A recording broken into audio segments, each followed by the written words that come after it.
To me. I did a video on it. Not gonna spend too much time on it here.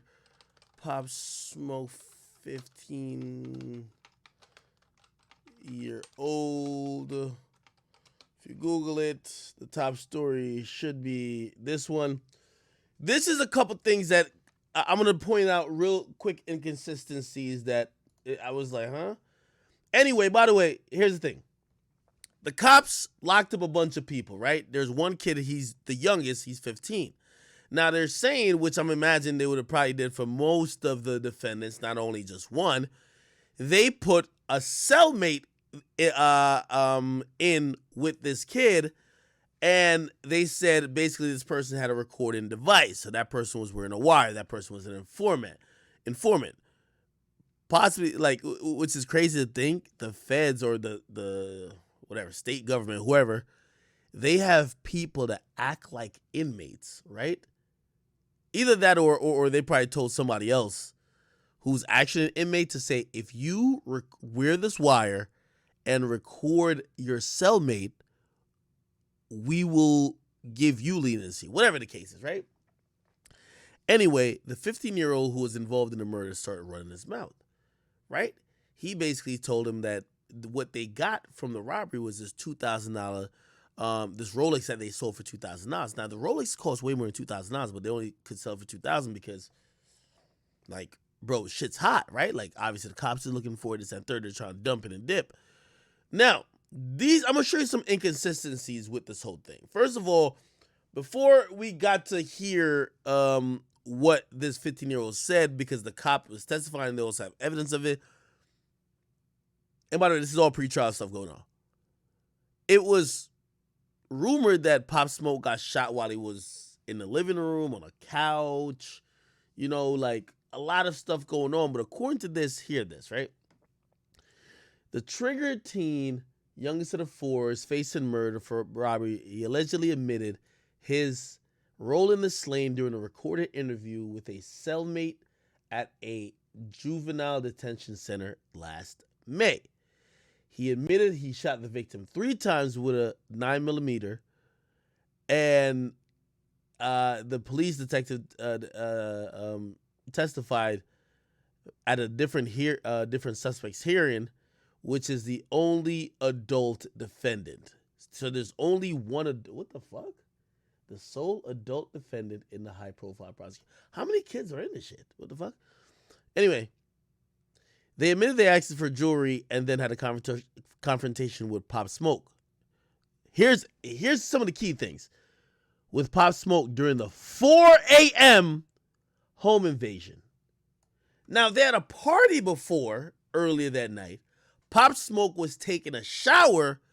That's why it's shocking to me when they say at 4 a.m. you already had the party. He's taking a shower, which means he either about to get up in some cheeks or he maybe just got up in some cheeks, but he about to go to sleep. He taking a shower because, he been musty. He been at the club. He been at the studio. He been fucking now at the after party. Now he about to go to sleep. Why would he have his jewelry on? You're going to see it says he has his jewelry on. Look, this is 4 a.m. They got in a fight. They shot him 3 times. Okay, cool. Look, and then hear this. He said he shot him on the back. Look, it's Walker, right? Admitted the group used ski masks. So basically, these two defendants got 2 different stories. The kid, his story is that he shot Pop Smoke in the back. This other guy is basically saying, hey, Pop Smoke was shot in the front. Like, it's a lot of different stuff going on. Walker allegedly admitted to the group using ski masks, gloves, police scan, trying to evade detection. He said that when the individuals got inside, the suspects confronted Pop Smoke, look, who was in the shower naked. Look. Now, who is naked in the shower with all your chains on at 4 a.m.? Right? Look, I'm just pointing some shit out. During the recorded conversation, Walker allegedly said the teens inside the home demanded Pop Smoke's jewelry, which he was still wearing. Look, chat, I can't make this up. Look, if he's taking a shower, why you got the jewelry on and he's naked. Now, maybe he was getting undressed to go take a shower. I don't know. But it seems spooky.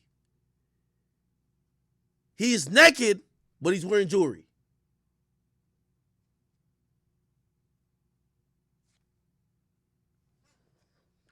But the rapper, born Bashir Baraka Jackson, decided to fight back and rushed the intruders, who pistol whipped him before the 15-year-old suspect shot him in the chest.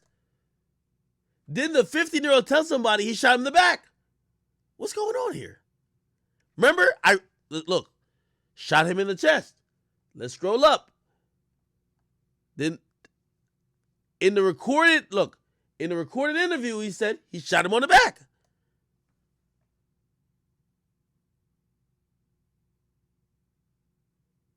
He showered with his jewelry on. One says he shot him in the front. Another one says he shot him in the back. Somebody says a pass-through. The kid is telling somebody how he shot him. You would know if you shot somebody while he was turned to you, looking at you, or he was running away. The kid said he shot him on the back. Go down before the 15-year-old suspect shot him in the chest. Again, Anyway, after the deputy district attorney called her last witness for the preliminary hearing, blah, blah, blah, they were trying to get, so basically, they're trying to say the adult, the only adult in this fucking murder case, he was only the driver. Now, does that make sense to y'all, Chad? You go on a drill or you go on a robbery and everybody's younger than you and you're only the driver. You don't make the plans. You're the driver. So you're driving around a bunch of kids doing crime. Does that make sense? That's why people, or even I'm thinking, is this 15-year-old just taking the charge? Because the oldest nigga in this whole plot is saying, I didn't know nothing about it. I was just the driver. Why the fuck would you drive a 15-year-old around to go do some shit? Am I tripping? Now, they're all in the same gang. I can imagine somebody got a lawyer that, when everybody get locked up and y'all all codees, you can't talk to your codee. But if y'all have lawyers who know each other, y'all could get messages through. This might be a structured type of situation. He's going to go down for pulling the trigger. That's what I'm saying.